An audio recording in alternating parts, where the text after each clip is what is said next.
Hello, Loup Power District employees, retirees, family, and friends, and welcome to this month's edition of Canal Chronicles. As we continue to deal with the COVID-19 pandemic, we continue to make changes to the way we operate and we do our business. Working very closely with Nebraska Public Power District and other power districts throughout the state of Nebraska, it's interesting to see how different entities are treating the pandemic. Some at some smaller, more remote locations across the state of Nebraska have seen very little effect from the pandemic, and others, especially NPPD that operates in many, many different areas of the state of Nebraska, have had major changes associated with the COVID-19 pandemic outbreak. Here at the district, as we've said on many occasions, we're moving back toward opening the offices up and being back to a more normal schedule. And although we're not all the way back yet, we're getting closer every day. Hopefully, pretty soon we will have some vaccines associated with the COVID-19 pandemic and the coronavirus, and then we'll be able to move forward on a much more open basis. At the board meeting this month, the board heard a presentation from CHLOPEK, the NPPD board member from this area. Director CHLOPEK has been at NPPD as a board member for the last 12 years and is up for re-election this year. Director CHLOPEK gave an overview of where NPPD is at, some of the things they're looking at, including future power supply, his thought process on NPPD's current power supply, and the changes in the political landscape ongoing with NPPD's board, especially as they move into a more renewable type society where there's more and more pressure being put on power suppliers to adopt renewable energy resources. The board had a great conversation with Director CHLOPEK, and we thank Jerry for his attendance at our board meeting and for his continued support of the district in all matters associated with NPPD. Management provided the board with an update associated with the damage from the mid-March storm event. Currently, almost all the repairs that need to be done have been completed except the work on the intake wing wall. That work has just started last week, and the district is making good progress with our contractor, Midwest Infrastructure. The canal breached areas, the North Dike area, the Horseshoe Dike area have all been basically completed and healed up to a great degree. The district is still working on seasoning these areas and making sure that they are sealed properly. We have a little bit of work to do on sloping and shaping of the canal banks, but for the most part, repairs are completed. We've issued a final report to FERC regarding our repairs, although we have continuing monthly reports to FERC regarding the intake wing wall.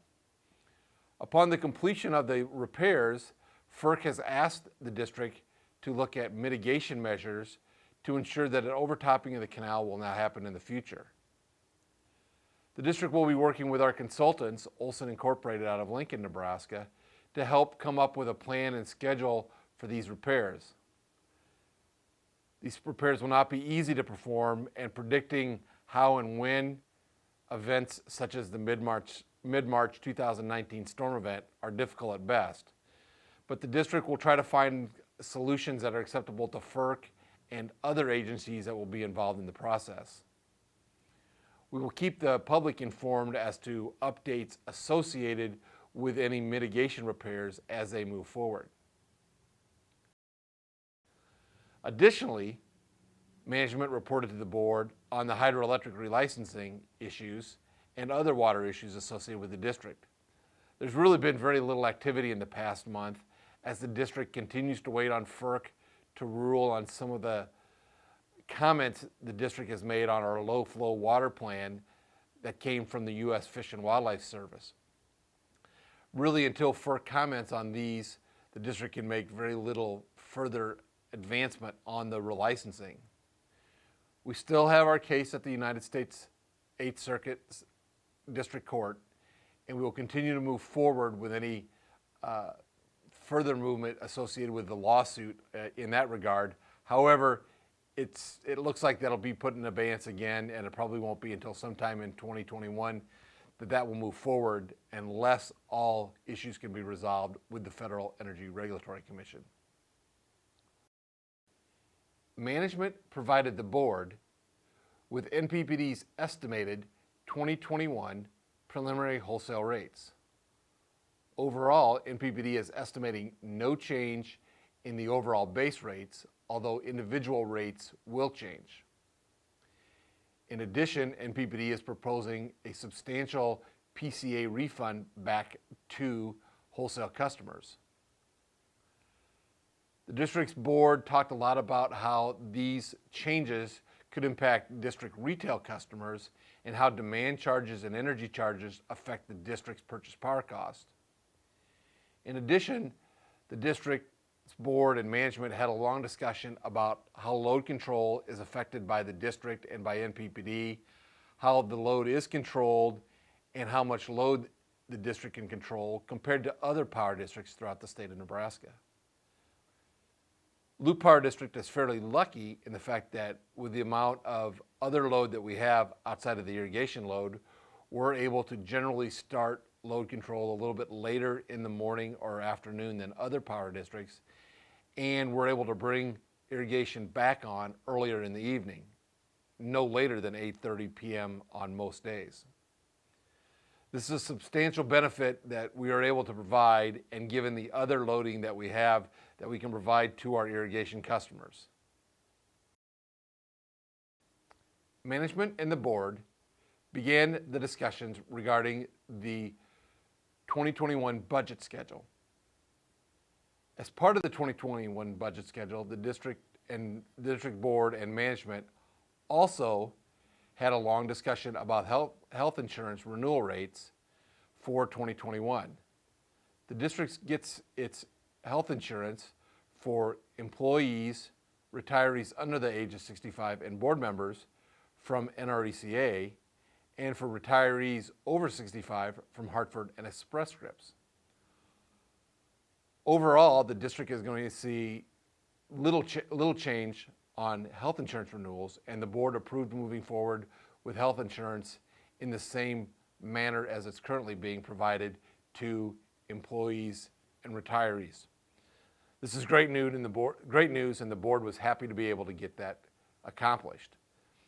In addition, with regard to the fact that these rates will be going up very, very little, means that we'll be able to, hopefully, with the preliminary wholesale rates as provided by NPPD, not have a change in retail rates in 2021. The district will be working on this later on this fall, and we'll be providing boards with updates as we continue on the preparation and the schedule for the 2021 budget. Management provided the board with a recap of the 2020 legislative session. Obviously, there are a lot of things that went on during this session at the state of Nebraska and at the unicameral, and we were glad that a few things got passed that will be very, very helpful to the district in a number of ways. Specifically, LB 1107, which included the tax incentive package called the Imagine Nebraska Act. This act will assist the district in economic development activities and providing incentives for bringing businesses into the state of Nebraska. Getting LB 1107 passed was a huge benefit for the state of Nebraska, and in the long term will benefit everyone within the state with property tax relief, incentives for new businesses, and other proposals and tax incentives for those that need those. This will be one way that Nebraska can compete with other states for the businesses that we need to help us continue to move forward. During the July financial report, CFO Walt Williams provided the district board an update as to where we stood during the month of July this year compared to last year and compared to budget. Overall, the district did very well, and our finances are improving as we continue to see better than average sales and lower than average purchase power costs. This overall has helped the district's bottom line greatly over the last couple months, and it improved our debt service ratio, where we were almost back on budget for 2020. We will continue to monitor our financial progress as we go through the next couple months, but it looks like things are starting to improve to the point where that will really help us out in the future as far as developing rates, retail rates for 2021. The board also approved a resolution approving the district's hazard mitigation plan, which is part of the state's hazard mitigation plan. This plan needed to be updated to include the mid-March 2019 storm event, as with this mitigation plan, the district can seek money from FEMA and NEMA for mitigation repairs that are repairs above and beyond normal that will help mitigate the hazards in the future. District will be working with Olson Incorporated regarding new remediation measures for that, as I stated previously, and we'll be determining how we might be able to get those approved by the Federal Energy Regulatory Commission and submitting those to FEMA and NEMA for reimbursement. It will take a long time to get these remediation repairs in place, and will probably take several years to get that done. However, it is a requirement of our FERC license and our dealings with FERC that we make these remediation plans available and look at ways to prevent what happened in March of 2019 from happening again. As we wind down the summer of 2020, it's amazing to think of the hot weather that we've had, the dry weather that we've had, and the differences over the last couple years. I know the 2 years previous to this were pretty mild relative to this year, and we had relatively normal precipitation. This year we continue to see hot weather, and as we get into the school season now, we're seeing extreme loads that have been much higher than they've been in the past. Obviously, this provides challenges not only to ourselves, but also to NPPD, our wholesale supplier, as we continue to look at ways to reduce load and conserve energy on a regular basis.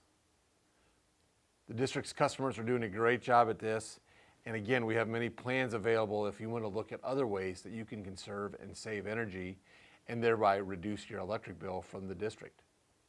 Don't hesitate to call us at your convenience, and we'll be happy to work with you and find ways that we can benefit you to reduce your energy consumption and make things better from an overall perspective. With that, and as always, be happy and stay safe.